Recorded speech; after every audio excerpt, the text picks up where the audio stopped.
Assalamualaikum warahmatullahi wabarakatuh. Pemirsa, sahabat religi.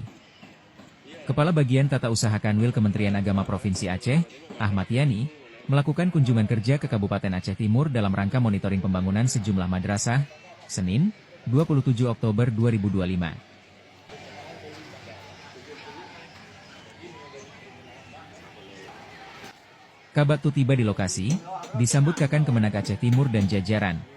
Kedatangan Kabat Tata Usaha disambut langsung oleh Kepala Kantor Kementerian Agama Kabupaten Aceh Timur, Haji Salamina, didampingi Kasubag Tata Usaha Saiful Bahri, dan Kasih Pendidikan Madrasah Sadli.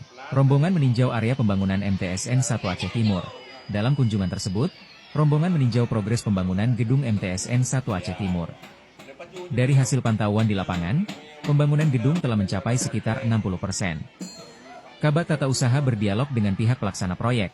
Monitoring ini bertujuan memastikan kualitas serta ketepatan waktu pembangunan sarana pendidikan madrasah agar hasilnya sesuai standar dan dapat segera dimanfaatkan oleh peserta didik.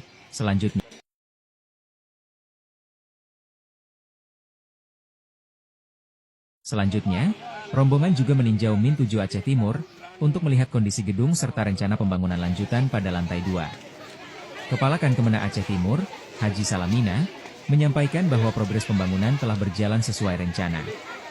Alhamdulillah, progres sudah mencapai 60%. Insya Allah pada tanggal 20 Desember nanti proyek ini dapat diselesaikan sesuai dengan kesepakatan. Dengan adanya kegiatan monitoring ini, diharapkan pembangunan sarana pendidikan madrasah di Aceh Timur dapat berjalan tepat waktu dan memberikan manfaat maksimal bagi seluruh peserta didik. Dari Aceh Timur, tim Humas Kemenag melaporkan. Wassalamualaikum warahmatullahi wabarakatuh.